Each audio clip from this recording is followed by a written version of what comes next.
Olá, eu sou o pastor Rogério Correia e esse é o podcast Pensando sobre Verdades Eternas. Seja bem-vindo. Olá, eu pretendo começar hoje com você uma nova jornada, uma nova caminhada nas Escrituras para tratar dos temas namoro, noivado, casamento, divórcio e novo casamento à luz das Escrituras. E o primeiro texto que eu gostaria de tratar com você está no livro do Gênesis, no capítulo 2, versículos de 21 a 25, que diz: Então o Senhor Deus fez o homem cair em profundo sono, e enquanto este dormia, tirou-lhe uma das costelas, fechando o lugar com carne. Com a costela que havia tirado do homem, o Senhor Deus fez uma mulher e a trouxe a ele. Disse então o homem: Esta sim é o osso dos meus ossos e carne da minha carne. Ela será chamada mulher, porque do homem foi tirada. Por essa razão, o homem deixará pai e mãe e se unirá à sua mulher, e eles se tornarão uma só carne. O homem e sua mulher viviam nus e não sentiam vergonha.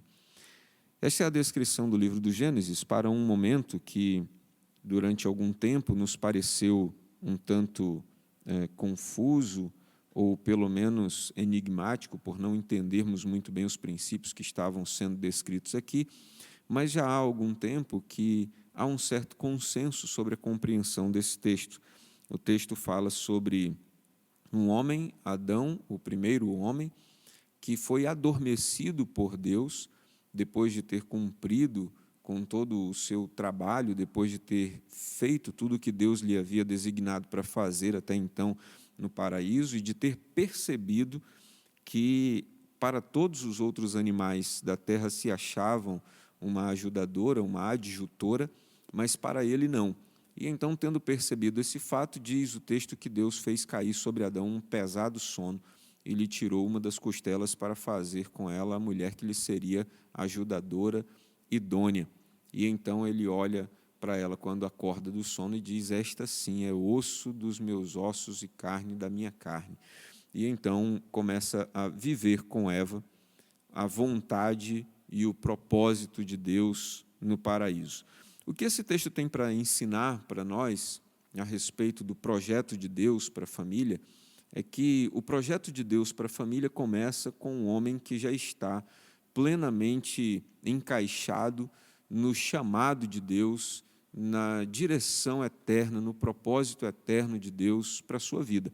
Adão já estava vivendo no paraíso, ambientado com aquilo que seria a sua missão por muitos e muitos anos na presença de Deus. Ele sabia exatamente o que deveria fazer e como deveria viver. Então, Adão percebeu que algo lhe faltava, e este algo que lhe faltava tinha a ver com a missão que Deus lhe deu. Deus lhe deu uma missão de cuidar dos animais, de regar a terra, de lavrar a terra, de fazer o trabalho servil para cuidar do jardim em que ele estava inserido. Então, nós entendemos, por inferência nesse texto, que um homem deve começar a despertar algum nível de interesse por procurar uma companheira quando ele estiver plenamente alinhado com o propósito, com o chamado, com a vocação que Deus lhe deu. Quando ele estiver familiarizado com tudo aquilo que ele deve fazer como propósito eterno, como missão eterna para a sua vida. Na sequência, o texto nos ensina que Deus fez cair sobre Adão um pesado sono. Há hoje um certo consenso entre a maioria dos pregadores que tratam desse tema de família, sobretudo aqui no Brasil, de que esse texto indica que é bom que o homem caia num pesado sono e que ele descanse em Deus e que ele permita que Deus encontre a ajudadora que lhe seja idônea para cumprir a missão. Que todas as vezes que nós começamos a correr de um lado para o outro, tentando encontrar essa ajudadora segundo os nossos próprios princípios e nossos próprios valores, tendemos a encontrar alguém que não corresponde ao projeto de Deus para a nossa vida, ao chamado de Deus para a nossa vida. Portanto, o texto nos dá uma intenção, uma inclinação, uma conotação de que nós precisamos depositar em Deus as nossas confianças e as nossas esperanças, para que em Deus nós possamos, quando ainda solteiros, encontrar alguém que tenha a ver com o chamado e o propósito de Deus para a nossa vida e não apenas com os nossos próprios valores estéticos, sociais, morais e etc. Mas Deus mesmo é aquele que nos coloca em sono profundo, aquele que nos faz adormecer para esta área da nossa vida, para que Ele mesmo levante alguém preparado por Ele para nos ajudar a cumprir o propósito, para nos ajudar a cumprir a missão. E então, quando Adão é despertado do sono, Deus havia criado da própria costela de Adão uma mulher que lhe completava, uma mulher que trazia a ele o senso de completude não só da sua vida, mas também da missão que a ele estava destinada. Portanto, nós entendemos que o melhor lugar onde um jovem solteiro, uma jovem solteira pode encontrar um companheiro, uma companheira que lhe seja plena, idônea, que possa completar a missão para a qual Deus lhe chamou, é na presença do próprio Deus. O mesmo Deus que dá a missão é o Deus que dá o companheiro ou a companheira para a missão. Não é, portanto, muito bom e nem muito sábio que nós tentemos encontrar essa companhia pelos nossos próprios mecanismos, pelos nossos próprios métodos ou pelos nossos próprios parâmetros. Às vezes, aquilo que Deus está procurando para nós não está exatamente ao alcance dos nossos olhos, mas precisa estar ao alcance dos olhos do Senhor. E é o próprio Deus quem deve nos apresentar. Eu não estou com isso querendo espiritualizar por demais o tema e dizer que você não precisa fazer nada, porque também o texto nos dá a clara inclinação de que essa busca deve ser iniciada pelo homem na presença de Deus. A Bíblia diz que Adão concluiu que não se encontrava para ele ajudadora que lhe fosse idônea.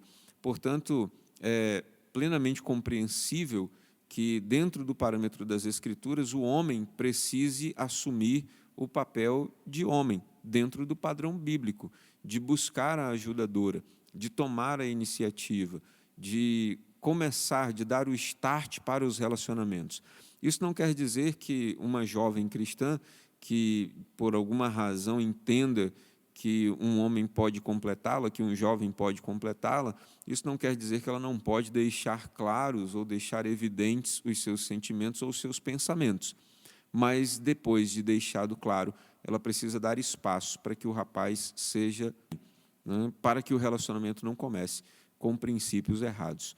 Então, eu gostaria que você, que é jovem, que é um rapaz, que é uma moça, que ouve esse podcast e que está procurando alguém para completar a sua vida, não busque apenas alguém para namorar, mas busque alguém que está ao alcance do coração do Senhor, alguém que completará não apenas seus sentimentos, mas que completará a missão. Por isso, procure estar em Deus, procure estar cumprindo o seu propósito, para que nesta caminhada de cumprir o propósito, Deus possa levantar alguém que atenda às demandas do propósito da sua vida para completar você ou para completar outra pessoa. Que Deus te ajude, que Deus te dê fé para permanecer firme nos propósitos dele, que Ele te abençoe e que você tenha nele um ótimo dia.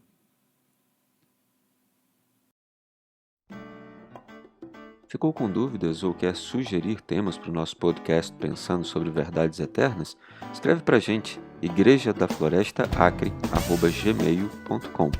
Não esqueça de nos seguir também nas plataformas Spotify e Apple Podcasts. Se está nos ouvindo pelo YouTube, curta e compartilhe.